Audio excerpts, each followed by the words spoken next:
Bueno, seguimos aquí en La Brújula por Radio La Luna y entiendo que ya estamos en contacto con el economista Rubén Lobuolo. Rubén, buenos días. ¿Qué tal? Muy buenos días. Bueno, te quiero decir que para mí es un gusto poder charlar con vos, que de nombre te conozco hace muchísimos años, pero nunca hubo, digamos, un cruzarnos en algún lugar que hiciera posible poder conversar contigo, así que para mí esto es una interesante oportunidad. Te agradezco muchísimo. Básicamente quería charlar contigo sobre el ingreso ciudadano o renta ciudadana o ingreso universal, ¿verdad? Y si yo no sé mal, vos fuiste uno de los primeros que incorporó esta temática en la Argentina. ¿Me podrías recordar más o menos para qué fechas vos incorporaste esto, por lo menos que tuviste un papel protagónico en lo que fue el debate de estas cuestiones? Lo recuerdo hace muchísimos años, pero ¿me lo podrías precisar? Sí, tal vez el punto de referencia es la publicación de un libro en la colección de políticas públicas de mi centro, del Centro Interdisciplinario para el Estudio de Políticas Públicas. En el año 95, el libro se llamó Contra la Exclusión, la propuesta del ingreso ciudadano. O sea, por ubicar en el contexto, era en el contexto, digamos, de las reformas estructurales durante, digamos, los gobiernos peronistas de Carlos Menem. Y en realidad esa era la referencia que teníamos en aquel momento, y básicamente es un libro donde abordamos la temática de prácticamente todas las disciplinas, e inclusive con autores muy reconocidos en la materia del extranjero, el caso de Philippe Van Parijs, sobre la cuestión más bien filosófica de la problemática de la solidaridad, recuerdo, Klaus Hofe, un politólogo alemán también, realmente que respeto muchísimo, sobre cómo sería un funcionamiento, digamos, democrático que avalara una propuesta de este tipo, en fin. Recuerdo a Alberto Barreto, que lamentablemente ya no está más, que tenía un artículo para mi gusto excelente sobre la cuestión fiscal, escribía Roberto Gargarella, bueno, había muchas personas, estaba un artículo sobre la cuestión del ingreso ciudadano y y género, que escribía en aquel momento Laura Pautaggi. Digo, me parece que ese fue el hito, yo diría que fue un hito en Argentina y en América Latina. Creo que fue el primer libro que se publicó sobre la temática en América Latina. Y luego, a partir de allí, digamos, seguimos trabajando prácticamente hasta el día de la fecha. De hecho, un libro que se podría llamar complementario a ese salió unos 3 años después y se llamó La pobreza de la política contra la pobreza. Ajá, interesante título. También en la misma colección de políticas públicas, de paso agradeciendo la oportunidad, ambos libros están para bajarse digitalmente de forma gratuita del sitio del CIEP. Yo diría que de aquella época hasta acá, obviamente y siempre con el pensamiento crítico que nos caracteriza, venimos analizando el tema, ¿no? Bien, bien. Voy a utilizar uno de los argumentos que más he escuchado por parte de los conservadores para saber tu opinión. Ellos dicen, por ejemplo, lo dice mucho Roberto Kachanowski, él dice, bueno, acá el Estado da 18 millones de cheques a distintas personas y los que aportamos para sostener a toda esa masa somos apenas 7 millones de personas que trabajamos todos los días, que pagamos nuestros impuestos, etcétera, etcétera.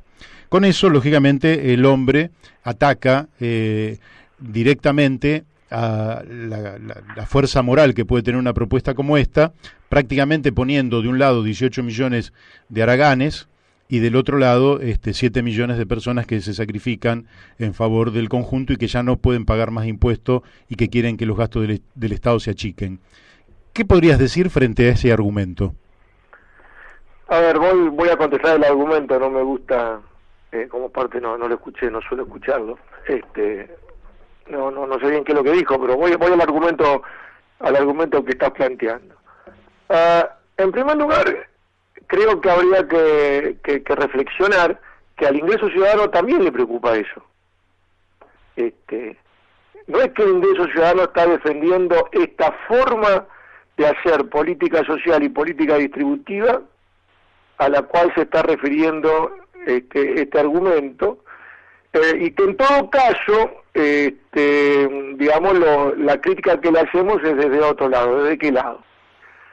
A ver si me puedo explicar. Justamente lo que nosotros decimos es que acá hay dos problemas, y el problema es exactamente lo opuesto al argumento. El argumento sostiene que lo que está financiando eventualmente al Estado son las personas que trabajan, que están empleadas, o que etcétera. Esto no es así. En primer lugar, sobre todo en el Estado argentino, hay una preeminencia muy fuerte de los impuestos indirectos, si se quiere, de los impuestos universales, que la pagan todas las personas cuando consumen, y todas las comparaciones internacionales hechas por organismos, digamos, renombrados, e incluso organismos paraestatales, digamos, multiestatales o multilaterales, como suele llamarse, indican que en realidad en Argentina hay una muy baja recaudación de impuestos directos, de impuestos progresivos, de impuestos sobre patrimonio, de impuestos sobre los ingresos altos, en comparación con países que para nada pueden catalogarse de países que tengan un Estado socializado, ni mucho menos, como puede ser la mayoría de los países europeos o el propio Estados Unidos en muchos casos. Entonces ese argumento es un argumento endeble. El segundo argumento que a mí me parece que entonces justamente desde el lado del ingreso ciudadano, le puedo explicar por qué, creemos que hay que reforzar la recaudación de tributos allí donde hay mayor capacidad contributiva. Bien. La segunda cuestión es que justamente lo que nosotros decimos, que los actuales programas, que los llamamos focalizados, asistencialistas, y que en muchos casos dan lugar incluso a prácticas políticas clientelares, deberían suprimirse, y en su lugar deberían garantizarse, y no solamente en el ingreso, sino que ahora lo estamos viendo en el medio de la crisis de la pandemia del COVID-19, estamos viendo los resultados de no tener un sistema de salud universal, incondicional, y que garantice acceso a cuestiones básicas a la mayoría de la población. Digamos, lo que nosotros proponemos es que justamente se dé un derecho al ingreso a todas las personas, incluyendo a los ricos, incluyendo a la gente que tiene capacidad, para evitar todas estas prácticas que están aconteciendo ahora, que tienen problemas de todo tipo. Un problema, ya lo señalé, que pueden ser clientelares. Otro problema, lo que nosotros llamamos la trampa de la pobreza. Esto es, si usted para recibir un beneficio tiene que ser evaluado por un burócrata estatal que autorice y que diga que usted lo merece porque es pobre, entonces es evidente que hay una trampa en el sentido de que a mí me conviene ser pobre para poder recibir el beneficio. ¿Pero por qué me conviene? No porque no quiera emplearme, no porque no quiera trabajar de manera rentable, es porque no hay trabajo, claro, porque no hay empleo, porque el empleo que me ofrecen es un empleo totalmente precario. O sea, para que un argumento como el que esta gente está levantando sea válido, yo tendría que ir a la casa y decirle, bueno, muy bien, usted empléeme, le pondría a los 18 millones de personas, no sé cuántas son, deme un empleo digno. ¿No es cierto? Entonces, el argumento es que se cae de pedazo. La gente, en general, podrá ver a alguien estadísticamente que sea, como usted señalaba, un vago. Pero la verdad es que es estadísticamente irrelevante. Claro. Es irrelevante, podrá verlo, y tampoco es tan grave. Más grave es las personas, o por ejemplo, que tienen niños, que no tienen suficiente ingreso para darle de comer al niño, y que por lo tanto están en este momento criando y educando niños desnutridos, cuyo daño digamos, físico y psíquico prácticamente es irreversible. O sea, el problema que tienen las actuales políticas es que dejan a muchos afuera que deberían recibirlo. Claro. Entonces, el argumento es al revés. ¿No supone que le da el ingreso a los ricos? Sí, justamente por lo que dije antes. Porque lo que yo garantizo, del mismo modo que los ricos pueden ir al hospital público, los ricos pueden ir a una escuela pública, y nadie diría nada porque están en su derecho, porque son derechos garantizados universalmente. El problema es que si un rico, por seguir el ejemplo, que lo estoy forzando, recibe el ingreso ciudadano, luego deberá pagar impuestos y, entre comillas, devolver lo que recibió, si los ingresos, si el patrimonio que tiene amerita que lo haga. Entonces a mí no me preocupa pagarle al rico, a mí lo que me preocupa es no estar cobrándole un impuesto adecuado a la capacidad contributiva que tiene. Entonces el argumento es al revés, por eso usted le entrega el ingreso ciudadano a todos, que sea universal, y no como ahora que lo que es universal son los impuestos. O sea, lo que tiene que ser universal son los beneficios, porque eso construye ciudadanía, porque eso construye integración social, porque eso construye solidaridad social, y luego usted tiene que focalizar mucho más de lo que está ahora la tributación, simplemente para cerrar y con argumentos que no son, que son incontrastables. Uno de los trabajos que más se ha, digamos, publicitado en el ambiente académico y en mucha prensa del mundo son las investigaciones de Tomás Piketty y su grupo de investigación, o una gran red de investigación que prácticamente abarca todo el mundo.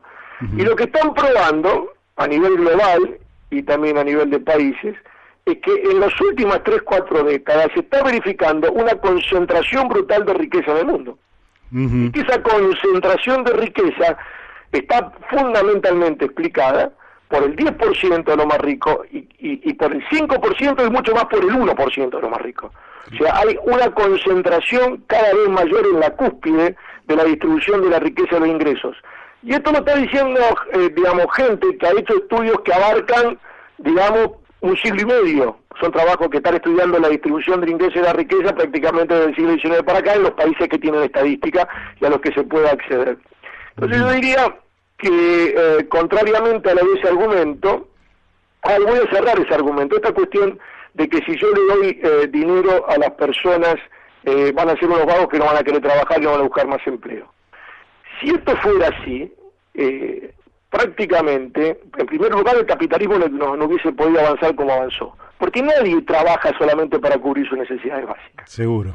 ¿No es cierto? O sea, habría que preguntarle a los que dicen ese argumento, si yo te doy a vos un ingreso ciudadano básico, ¿vos dejarías de trabajar o vos trabajás para tener no solo más ingresos, sino para tener estatus, para poder acceder a o sea, hay un montón de motivos por los cuales la gente quiere mejorar su situación económica y no hay ningún estudio en el mundo que pruebe que las personas por acceder a un beneficio básico que le cubra necesidades básicas pierdan estímulos para seguir buscando empleo, para seguir trabajando, lo que sí van a estar en otras condiciones en todo caso de hacerlo. Van a poder discutir de otro modo el salario que le pagan, las condiciones de empleo y una cantidad de cuestiones que convengamos que en los últimos tiempos son motivo de discusión en el mundo entero. O sea, lo que estamos viviendo en este momento es justamente una precarización brutal de la fuerza laboral que está perdiendo calidad de vida, que está perdiendo ingresos, y en todo caso lo que hay que replantearse son políticas que vuelvan a colocar, si se quiere, la relación entre las clases más subordinadas y las clases más dominantes en una forma un poquito más igualitaria, ¿no? Bien, bien. Bueno, casi que has desarrollado el tema con una amplitud excelente. Te quiero hacer otra pregunta que tiene que ver con algo que yo sigo este tema hace muchos años, así que no son preguntas para las cuales podría tener algún tipo de respuesta, pero creo que vos sos la voz más autorizada en esta materia y por eso te hago la pregunta. Lo que la gente muchas veces te dice, no, eso estaría bien. Pero desde el sentido común dice, ¿de dónde sale esa plata? Porque la plata que ingresa al Estado actualmente, el Estado ya la gasta. Y evidentemente esto también sería una suerte de subvertir el orden de prioridades, porque tal vez este ingreso sea como defensa del derecho a la vida, sea la prioridad para el Estado, y en el presupuesto lo primero que debería figurar sería justamente esta partida, y luego otras partidas que podrían ser de otra naturaleza o que podrían incluso suprimirse. ¿Cómo ves vos que el Estado argentino pudiera financiar en la actualidad este ingreso ciudadano? Y además, ¿qué monto pensás, aunque no sé que no me vas a tener que dar una respuesta precisa, pero aproximadamente, qué monto debería cubrir, qué necesidades debería cubrir? Porque un elemento, Rubén, que a veces juega en contra, es que se habla de números que son presupuestariamente insostenibles. Entonces, claro, a todos nos gustaría que todo el mundo ganara, no sé, $1.000, pero son números absolutamente insustentables. ¿Cómo pensás vos que se puede encarar, incluso para explicar a un oyente, a un ciudadano común, esta cuestión y darle respuesta a estas preguntas? A ver, empiezo por lo siguiente. Nadie está sosteniendo que de la noche a la mañana esto se pueda aplicar. Ni siquiera en los países centrales, que en algunos casos sí, en algunos países centrales hay estudios que están indicando que están en condiciones de hacerlo. Pero para ello, simplemente hay que recordar que prácticamente ninguna política social se aplicó de la noche a la mañana. Vamos a ver el caso de pensiones. Vamos a hablar del caso argentino. Se empezó cubriendo algunos grupos, luego se sumaron otros grupos, luego otro grupo, hasta llegar a la actualidad, yo diría que con todas las reformas que se hicieron, estamos en un nivel de cobertura de la población en edad de jubilarse prácticamente muy cercano al 100%. Pero llevó mucho tiempo. Claro. Entonces, la primera pregunta es que, lo primero que hay que preguntarse es, ¿para dónde vamos? Para empezar a responder cómo vamos. Queremos seguir profundizando este estado de bienestar fragmentario, organizado prácticamente de forma clasista. Vuelvo a dar el ejemplo del sistema de salud, que no solamente hay una diferencia brutal entre un hospital público o el sistema de hospitales públicos que cubre a la mayoría de la población, porque la mayoría de la población se atiende en los hospitales públicos, pero que gasta, el que menos gasta, digamos, por unidad de prestación, que tiene déficit de infraestructura y demás, y al lado tiene sector privado del seguro privado, que es el que más gasta, y con niveles de prestación que en algunos casos hasta cubren, si se quiere, beneficios que son propios de una hotelería de 5 estrellas antes que del servicio de salud. Y en el medio tenemos las propias obras sociales con todas las divisiones internas que hay entre los propios sindicatos. Hay sindicatos que tienen recursos para tener incluso y administrar hospitales propios y otros que prácticamente... Acá hay un problema de reestructurar el sistema. La pregunta es ¿para dónde vamos? Claro. Entonces, ¿vamos a reestructurar el sistema de salud o vamos a reestructurar el sistema de transferencia de ingresos en función de lo que usted dice, sobre la base de garantizar como prioridad lo básico para todo el mundo, o vamos a seguir permitiendo que haya gente que no tenga ni lo básico y otras personas tengan lo máximo que quieren? Esta es una pregunta que hay que responderse como sociedad. Supongamos que uno tiene una respuesta positiva sobre la garantía de los básicos. Muy bien, después tenemos que empezar a ver, porque digamos, hay muchos programas que están existiendo hoy en Argentina que podrían tranquilamente suprimirse. Claro. Todos los programas asistenciales, digamos, gran parte de ellos, o sea, algunos que seguramente podrían sostenerse, son programas, digamos, que permitirían, entre comillas, ahorrar dinero para poder financiar la lógica de este programa que estamos proponiendo. Después hay ciertos grupos de edad, como dije, por ejemplo, el de mayores de 60 a 65 años, que prácticamente está cubierto. O sea, lo que tenemos que discutir en todo caso, lo mismo está pasando con las personas, digamos, menores a 18 años, que prácticamente tienen distintos beneficios. Algunos tienen las asignaciones familiares, otros tienen la asignación universal por hijo, pero lo que se trata es de reestructurar todo eso sobre una lógica diferente. Pero ¿cuál es la lógica diferente? La lógica diferente que está planteando el ingreso ciudadano es que si yo garantizo de manera incondicional un ingreso básico para todo el mundo, le estoy dando a la sociedad una herramienta para organizar su vida de otro modo. Por ejemplo, o sea, no es que tengo que hacer como está sucediendo en estos días, empezar a llenar formularios para demostrarle al ANSES o al burócrata que le toque evaluar mi situación, que yo necesito asistencia porque me caí. No, yo voy a tener un piso para no caerme, una red para no caerme, desde donde yo voy a poder apoyarme para después construir de una manera un poco más razonable mi vida. ¿Esto es suficiente? Por supuesto que no es suficiente. Esto lo resuelve todo. Y tiene que ser complementado por otras cuestiones. Por ejemplo, si yo no le garantizo a la gente que tenga acceso a la salud pública de forma gratuita, puede que parte del ingreso ciudadano se me vaya en pagar una salud privada o una educación privada. Entonces, obviamente que esto depende de cómo se reestructure el conjunto del sistema de políticas públicas en el país. De lo que se trata justamente es de marcar el rumbo hacia donde uno va. En cuanto a los montos, si hay un lugar difícil para hacer esos cálculos, le voy a decir por qué, es en Argentina o en América Latina, pero sobre todo en Argentina, porque me cambian todos los días las reglas. Claro. Me ponen impuestos todo el tiempo, me sacan impuestos, me suman subsidios, me sacan subsidios. Yo recuerdo que allá a finales de la década del 90, cuando hicimos el proyecto del impuesto del ingreso ciudadano para la niñez, que en su momento lo elaboramos con Alberto Barreto, para dos legisladoras que en aquel momento estaban en la Unión Cívica Radical, que eran Elisa Carca y Elisa Carrió, y le hicimos ese proyecto. El proyecto se presentó con las reformas tributarias que había que hacer para financiarlo. O sea, en el mismo proyecto, una cosa bastante inédita, digamos, en ese momento teníamos la forma de hacer la universalización del ingreso ciudadano a todos los menores de 18 años y la forma de financiarlo. Ahora bien, al poco tiempo eso quedó totalmente desactualizado, porque fuentes de financiamiento que nosotros habíamos colocado para financiar esto, al final el Estado las colocó pero las usó para financiar otra cosa. Entonces, eso quiero decir, discutir esta cuestión, digamos, uno tiene que discutirlo de una manera amplia y al mismo tiempo, digamos, teniendo en cuenta la coyuntura. O sea, vuelvo a repetir, en Argentina lo que hay que hacer es bajar impuestos indirectos y subir impuestos directos. Ese es el criterio general. ¿Sí? Bien. Y hay que incorporar otros impuestos que están absolutamente, si se quiere, fuera de la agenda en el país y que sin embargo están totalmente en la agenda de debate en otros países a partir de lo que yo les hablaba previamente sobre los debates de la desigualdad, el impuesto a la herencia. Algunos me dirán, con eso no vas a recaudar mucho. Es probable que no recaude mucho, yo tengo mis dudas, pero lo que sí estoy colocando es un direccionamiento hacia dónde voy.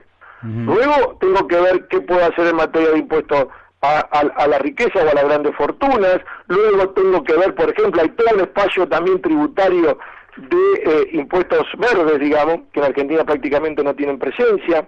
Claro, pero no es solo sumar, también voy a restar impuestos indirectos que hoy están realmente en niveles muy altos, como el caso del IVA. Entonces hay que reestudiar y hacer una programación gradual. Yo no necesito empezar a partir de mañana, pero puedo empezar, por ejemplo, por ciertos grupos de edad y luego tener presupuestado cómo voy gradualmente aumentando la cobertura. Es una discusión, si se quiere, fáctica, como la mayor parte de las políticas públicas, pero que previamente requiere cierta conformidad, como insisto, respecto a cuál es el objetivo, ¿no? Bien. Bueno, te hago la última pregunta, abusando un poco de tu paciencia y de tu predisposición. Nosotros estamos viviendo un mundo que tecnológicamente cambia a una velocidad asombrosa. Al tiempo que algunos lo definen como la era del conocimiento, porque los conocimientos científicos se van multiplicando, esto impacta en la tecnología y esto va cambiando los medios de producción. Ahora, en ese mundo del conocimiento nosotros tenemos a la mitad de nuestros niños en un sistema de conocimiento o un sistema educativo muy decadente, y a nuestros pibes la mitad, según el último informe de la UCA del año pasado, porque ahora debe ser peor, el 52% de los niños y adolescentes por debajo de la línea de pobreza. ¿Vos creés que podríamos elevar hasta ese umbral de pobreza a la totalidad de nuestros niños y adolescentes y mejorar, por tanto, las condiciones para que se incorporen al mundo del conocimiento en mejor forma y no seguir hipotecando el futuro de la Argentina? Sí, evidente, yo creo que se podría hacer, pero no por los caminos por donde vamos. Sí. De hecho, parte de la propuesta del ingreso ciudadano universal, que incluiría, en su caso, y nosotros lo habíamos planteado como un primer paso incluso a los adolescentes y a los niños en edad escolar, es apuntar hacia eso, pero justamente está marcando, yo necesito al mismo tiempo una escuela que esté en condiciones, una escuela, un sistema educativo que esté en condiciones de responder, por ejemplo, a la demanda que se generaría si se logra hacer lo que vos estás planteando. Porque hoy el sistema educativo argentino está ajustado a esa cantidad y a esa calidad de servicio. Uh-huh. Entonces, eso implica una fuerte inversión también en el sistema educativo. Esto es un tema que venimos discutiendo hace mucho tiempo, pero tenemos un primer ejemplo. Cuando se sacó la asignación universal por hijo, que se hizo de una manera bastante apresurada, digamos, así como sí, recuerdo. Rápido. Había mucha gente, independientemente de la opinión que uno tenga sobre ese beneficio, que decía que iba a explotar el sistema educativo argentino, porque iba a haber mucho más chicos, como se pedía como condición, que vayan al sistema educativo. Uh-huh. Y en realidad no sucedió eso, diría que lo contrario, no fue tan efectiva en muchos casos como se pensaba para incorporar gente. Entonces acá se vuelve a ver la complementariedad entre las distintas políticas. Yo creo que en Argentina, lamentablemente, la educación está muy devaluada socialmente. Incluso lo podemos ver ahora en la propia pandemia. O sea, más allá de lo que uno opine sobre las formas en que se están administrando la pandemia, es evidente una suerte de desidia por parte del poder político con lo que está pasando en el sistema educativo. Ya veremos, no hay ningún plan. Uh-huh. O sea, no me preocupan las escuelas, dicen algunos funcionarios. ¿No es cierto? No hay incluso, no hay directivas muy claras por parte, y que en este caso no es solamente la nación, porque la mayor parte del sistema educativo hace mucho tiempo está en manos de las provincias, el público, y después está el privado. Digamos, me parece a mí que justamente hay una desidia y una falta de inversión y de orientación en el sistema educativo, que no lo vamos a resolver con un ingreso universal ni con una sola política, que tiene que ver con la propia cuestión pedagógica. Y esto es muy grave porque, como bien lo señalabas vos, los niveles y la velocidad de los cambios y de adaptación a los cambios, digamos, del mundo moderno, incluyendo el mundo laboral, que no es la única causa por la cual uno tiene que capacitarse y estudiar, uh-huh. Son tan veloces que probablemente los retrasos que estamos teniendo en términos comparativos son muy graves, pero es que es muy difícil. Si estamos a veces en un país donde los propios funcionarios dicen que no les preocupa mucho la evaluación, sí. Entonces, nada, evidentemente estamos muy complicados en esa área. Yo creo que Argentina tiene hoy un problema en el sistema educativo realmente muy grave, que está atado, por supuesto, a los problemas sociales, pero que no solo está atado a los problemas sociales, no es solo un problema, si se quiere, de la demanda por parte, digamos, de la población de educación, sino hay un serio problema de oferta también y de capacidad de incluir a toda la población en condiciones sobre todo de calidad. Lo que hemos alcanzado en muchos casos es la presencia, la matriculación, sí. Sobre todo a nivel primario, pero realmente los resultados en materia de calidad son realmente muy decepcionantes, y esto es mucho más grave también cuando uno entra en el sistema secundario y se arma, digamos, el cuello de botella hacia el sistema universitario, ¿no? Bueno, Rubén, te agradezco muchísimo la amabilidad que has tenido de conversar con nosotros en este programa llamado La Brújula, y de mi parte te mando un abrazo y espero poder molestarte en alguna otra oportunidad. Bueno, la verdad que fue un gusto también para mí, un gusto conversar con vos, y bueno, mi saludo a tus oyentes. Será hasta otra oportunidad. Un abrazo. Muchísimas gracias. Chau. Bueno, hemos hablado con Rubén Lobuolo, que, como ustedes habrán apreciado, es la persona que más ha trabajado a lo largo del tiempo en torno a estas ideas que personalmente creo que hacen a una Argentina que pueda asumir los desafíos del tiempo histórico que le ha tocado.